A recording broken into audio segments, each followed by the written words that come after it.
ಮೊನ್ನೆ ನಿಲ್ಸಿದ ವೀಡಿಯೋನ ಇವತ್ತು ಕಂಟಿನ್ಯೂ ಮಾಡ್ತಿದ್ದೀನಿ. ಮಡಿಕೇರಿ ರೆಸಾರ್ಟಿಂದ ಫೋಟೋ ತೆಗೆಸ್ಕೊಂಡು ಅಲ್ಲಿಂದ ಹೊರಟ್ವಿ.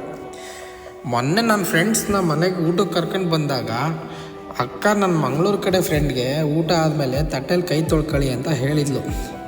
ಅದಕ್ಕೆ ಅವನು ನಾವು ಬಟ್ಲಲ್ಲಿ ಕೈ ತೊಳೆಯಲ್ಲ ಅಂದ. ನಮ್ಮ ದಾವಣಗೆರೆ ಅವ್ರಿಗೆ ಅದು ಅರ್ಥ ಆಗಲಿಲ್ಲ. ಆಮೇಲೆ ಅವನೇ ಅಕ್ಕ ನಾವು ತಟ್ಟೆಗೆ ಬಟ್ಲು ಅಂತೀವಿ ಅಂದ. ಅದಕ್ಕೆ ಅಕ್ಕ ಸಡನ್ನಾಗಿ ಬಟ್ಲಿಗೆ ಏನಂತೀರ ಅಂತ ಕೇಳಿದ್ಲು. ಅದಕ್ಕೆ ಅವನ ಹತ್ರ ಉತ್ತರ ಇಲ್ಲ. ರೆಸಾರ್ಟಿಂದ ಒಂದು 50 ಕಿಲೋಮೀಟ್ರ್ ಬಂದ್ವಿ. ಬರೋ ದಾರಿಲಿರೋ ವೈನ್ ಶಾಪಲ್ಲಿ ಶುಂಠಿ ಕಾಫಿ ಕುಡ್ಕೊಂಡು ಅಲ್ಲಿಂದ ನೇರವಾಗಿ ಮೈಸೂರು ರೈಲ್ವೆ ಸ್ಟೇಷನ್ ಕಡೆ ಹೊರಟ್ವಿ. ಬೆಳಗ್ಗೆ ತಿಂದಿರೋ ತಿಂಡಿ 30 ಕಿಲೋಮೀಟ್ರಿಗೆ ಖಾಲಿ ಆಯಿತು. ಅದಕ್ಕೆ ಅಲ್ಲೇ ಕೋಸ್ಟಲ್ ಫುಡ್ಗೆ ಅಂತಲೇ ಫೇಮಸ್ ಆಗಿರೋ ಪೂಜಾರಿ ಫಿಶ್ ಲ್ಯಾಂಡ್ ಹೋಟೆಲ್ಗೆ ಹೋದ್ವಿ. ಬಿಗ್ ಬಾಸ್ ಆದಮೇಲೆ ನಮ್ಮ ಗಿಲ್ಲಿನ ನೋಡೋಕ್ಕೆ ಜನ ಮುಗಿ ಬಿದ್ದಂಗೆ ಬಿದ್ದಿದ್ರು. ಒಳಗಡೆ ಹೋಗಿ ಮೆನು ಕಾರ್ಡಲ್ಲಿರೋ anjal tawa fry, squid masala, silver fish fry order ಮಾಡಿದ್ವಿ.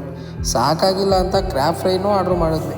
ಕ್ರ್ಯಾಬ್ ಅಂದರೆ ಗೊತ್ತಲ್ಲ, ನೀವು ಏನೇ ಹೇಳಿ ನಮ್ಮ ಹಳ್ಳೀಲಿರೋ ಹಳದಲ್ಲಿ ಹಿಡ್ಕೊಂಡು ಬಂದಿರೋ ಏಡಿ ಸಾರು ಮುಂದೆ ಇವೆಲ್ಲ ಲೆಕ್ಕಕ್ಕೆ ಇಲ್ಲ. ಆಮೇಲೆ sweet and salt, lime soda ಮತ್ತು ಐಸ್ ಕ್ರೀಮ್ ಜೊತೆ ಜಾಮೂನ್ ತಿನ್ಕೊಂಡು ಅಲ್ಲಿಂದ ಅಲ್ಟ್ರಾಸ್ ಕಾರಲ್ಲಿ ದೊಡ್ಡಿಗೊಂಟಿರೋ ನಮ್ಮ ಫ್ರೆಂಡ್ಸ್ಗೆ ಬಾಯ್ ಹೇಳಿ ಅಲ್ಲಿಂದ ಹೊರಟ್ವಿ. ಅಂತೂ ಸಂಜೆ 5 ಗಂಟೆ ಅಷ್ಟರಲ್ಲಿ ಬೆಂಗಳೂರು ತಲುಪಿದ್ವಿ. ಅದೇನೋ ಗೊತ್ತಿಲ್ಲ, ಸೈಡಲ್ಲಿ ಬಂದರೆ ಈ ಯೂಟರ್ನ್ ಮಾಡೋರು ಕಾಟ ಅಂತ ಸೆಂಟ್ರಲ್ಲಿ ಬಂದರೆ ನಾವು ಬರೋ ಲೈನಲ್ಲೇ ಕಾರ್ ಕೆಟ್ಟು ಮಧ್ಯೆ ರೋಡಲ್ಲಿ ನಿಲ್ಲಿಸಿದ್ರು. ನನ್ನ ಫೇಟ್ ಬಗ್ಗೆ ಪದೇ ಪದೇ ಹೇಳೋದೇನು ಬೇಕಿಲ್ಲ, ನಿಮಗೆ ಗೊತ್ತು. ಅಲ್ಲಿಂದ ರೈಲ್ವೆ ಸ್ಟೇಷನ್ಗೆ ನಮ್ಮ ದೋಸ್ತುಗಳನ್ನ ಡ್ರಾಪ್ ಮಾಡಿ ಅಲ್ಲಿಂದ ಮನೆಗೆ ಬರೋ ಅಷ್ಟೊತ್ತಿಗೆ 7:30. ಇಷ್ಟೇ ವಿಷಯ, ಮತ್ತೆ ಸಿಗ್ತೀವಿ.